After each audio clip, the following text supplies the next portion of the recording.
Hey, welcome back to another module. And in this module, we will talk about the email copywriting, in which I believe is one of the most important module of the entire course. So pay close attention as we begin. Words sell. Okay, it is especially true with email marketing because we are literally using words, or I should say the right words, to try to make a sale from your list. So if you got the copywriting right, you will have a higher potential to earn much more revenue from your list. And the reason is simple. Better copywriting equals better click rate, and more click equals more potential sales, and therefore more money, right?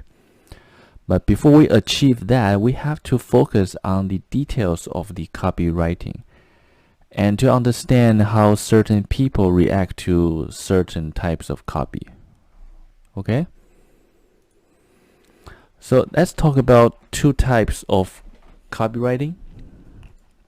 So first, we have a short email copy, and it is obviously very short, and there's not a lot of information in that email, and the main purpose is to get more hype or to get people's interest without knowing exactly what is coming to them, but to get them, interested so that they want to know more, because we are not telling them a lot of information, right? And this is why it is often paired with some type of urgency, so they are more likely to click on your link. And we'll talk more about urgency later. And of course, there's a long email copy, which is what? Very long, right? Or I should say more informative, more information being presented to your subscribers. And it's mostly desirable for logical buyers, because this type of people, they want to understand more about your offer. Maybe you have to put some bullet points in the email and some more descriptive paragraphs, so they can understand what exactly they will get once they click your link. All right.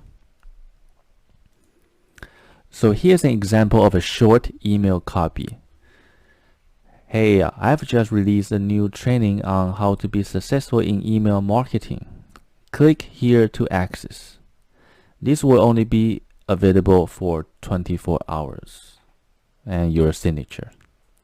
You see, this is relatively short and there's not much information, because our goal is to get clicks. We're trying to get the people to be interested, to get the hype. And in here, we're not trying to pre-sell them, and we're not trying to educate them. In this short email, we are literally telling them that we have just released an email marketing training and asking them if they can access, right? And in the end, we put an urgency, a form of urgency, by telling them the training will only be available for 24 hours. So for the people who get some initial hype or interested about your new email marketing training, they will be like, it's too short, not much value, all right? But if you put an urgency there, it would develop FOMO in people, fear of missing out. Okay? So this last line is very important, because even though you get some interest out of those people, but it may not be enough for them to click on your link, because thinking, there's not much value. So you put the urgency there to increase the likelihood that they will actually click on your link before it's too late, right? And here's here's an example of a long email copy. Hey, I've just released a new training on how to be successful in email marketing. Click here to access. Here's what you will learn. Bullet point 1, bullet point 2, and 3. If you feel that this will help with your business's marketing, be sure to attend. Access the training now. and your signature. So in this email, we have added more information to the email. So in addition to showing them a link to access the training, we tell them a brief summary of what they will be learning once they click on the link. That's these bullet points right here. Alright, so these bullet points will satisfy, I would say, more logical people, because they want to learn more about what exactly they will be getting once they click, before they actually click, right? And because the email is longer than the short email copy, you see I have 2 links as well included in the email. One is up here and the other one down here, because not every people will go ahead and read your entire email. So when your email is a little bit longer, you want to have your links, your CTA, your call to action links, in appropriate places. For example, one is up here, one is down here. So a percentage of people will click the first link because they don't bother reading the whole thing. They just want to, oh, you released a new training, okay, I will go check it out, without even reading your bullet point. And of course, there are people who will read the whole thing and reach the end and click this link down here after reading all your bullet points and all your description right here, right? So let's talk about types of people. And as you know, different people react to different things, and this applies to email marketing as well. You don't really know what type of people are in your list. Maybe you know a little bit, but it's not likely that you will know everybody in your list. Okay, some people who see a long email that who would never read the whole thing, so they will just close it. And there are people who see a short email and feel that there's no value and they just close it. Right? So you see different people react to different types of email. So what should you do? That's the question.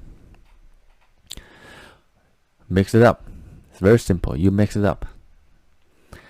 So by mixing it up, I mean when you schedule your autoresponder software or the email that you are sending on a schedule, you want to write short emails, and you also want to write long emails, and you will mix them up in your sending schedules.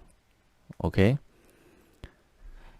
So this is to ensure that we are covering, this type of people, the long email guy and the short email guys. So the best way to do that is you send both at different times and different periods. Okay? But of course, we have to test, right? Some email lists react better to short emails, some react better to long emails. So this is where we'll also be doing a split test on what type of email my email list responds better. And then you can shift the weight, right? So if your list responds better to long emails, then maybe you want to have 70% of your email will be long and 30% short. So we can adjust, the weight, right? So summary.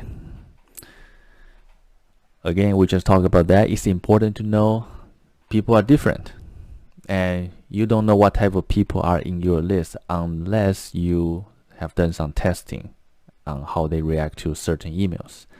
So this is why we suggest mixing up email sending strategies with short and long emails.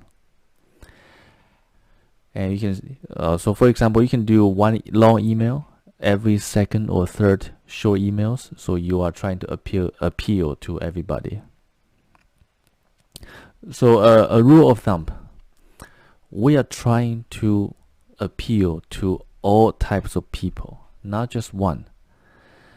And I know it's difficult to do, but we have to try our best. We have to try short and long, and it's just like you don't want to tell them, hey, you are Republican, because that will only satisfy 50% of the people, and that's something we don't want.